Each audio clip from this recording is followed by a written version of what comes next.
Hello, welcome. It's been a while since we did a video, but now here we are, and we have a fantastic new author on the couch today. First time on the couch, Yes. first time author, debut author Ethna Shortall. Love in Row 27 is out now, available obviously in Eason's and online. And welcome to the world of writing for a Thanks, start. Well, not thanks. writing, you're a writer for journalism, but Yeah. to the Noveling. author world. This is fantastic. How has this come about? Is probably the first easy question to ask you. Well, I always wanted to write a book, which I think a lot of people have that in them. It wasn't necessarily that I wanted to be a novelist. I just wanted to write a novel, at least one, maybe more than one.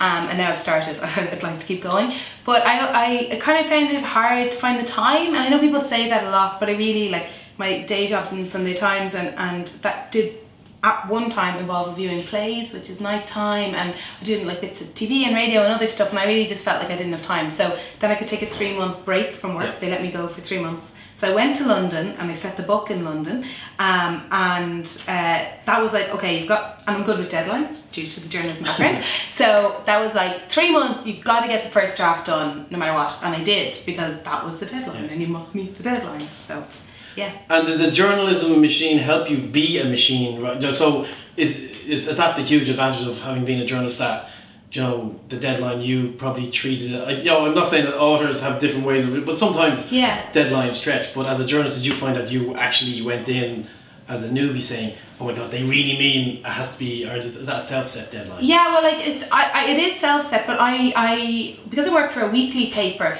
the deadlines are a little broader than if you were in a daily or whatever, and so I'm setting the deadlines myself often. So I'm good at setting myself deadlines and just meeting them. And it was interesting when I contacted agents about the book, they were sort of glad I was a journalist. Apparently we're good to deal with in that way, in that we meet deadlines.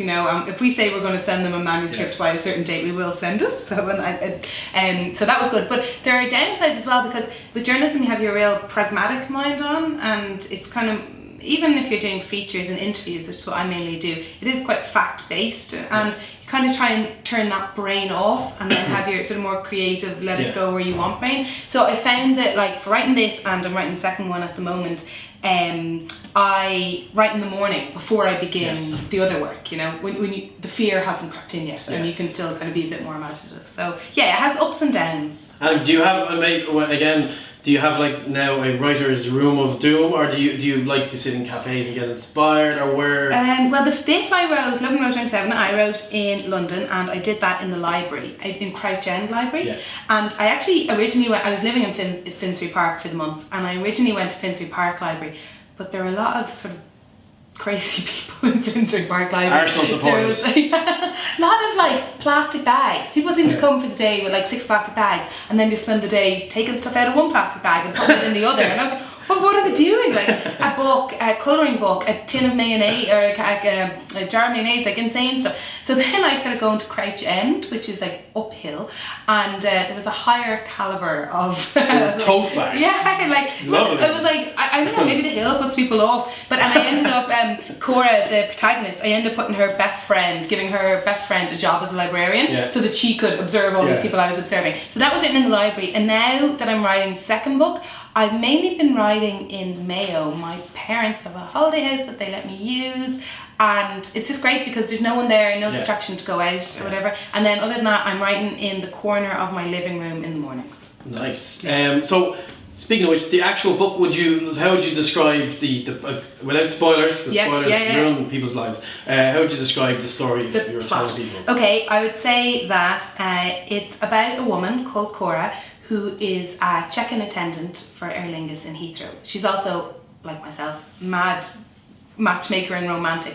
So she indulges her passion for matchmaking by putting potential couples seated together on the plane. So like she'll just kind of do a bit of research and think, oh, they'll go well together, and then set them up, but they don't know. And so the book then alternates between her life on the ground, and she's dealing with all her own stuff, like family illness and a breakup that she's trying to ignore, and so she focuses on what's going on with other people, strangers. And so the book goes between her life and then what happens on the plane, and some of the matches work out and some don't, and it's that kind of mixture.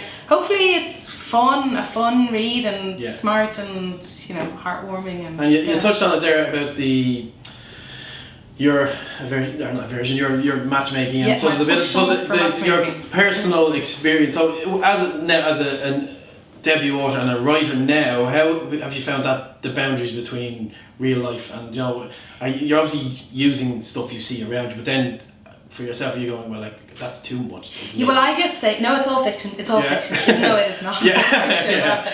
What are you talking about? I just realised when it was published, it was when it was in shops, and I was like, you know, they say all names have been changed. I realised, oh shoot, there are like at least 2 names that aren't changed. And I was like, if that ex-boyfriend reads this book, he's gonna know what I really think. But so I kind of, when I was writing, it didn't occur to me, and it's only occurred to me afterwards that maybe I should have put a greater boundary. Because like Cora, I mean, I have never been a check-in attendant for Aer Lingus, but she has certain similar traits to me, and like matchmaking, and I gave her a similar breakup that I had been through in my 20s, and you know, like, so there are similarities, and I actually put her living in the flat I was living in Finsbury Park when I went over to write the book. So like there are bits of you in there, but I mean, it's great to have fiction that you, if anyone ever questions it, you can be like, no, made that up. Totally made it not up. you, totally And the final piece, obviously I'm sitting on the left hand side of the couch, because so this is the whole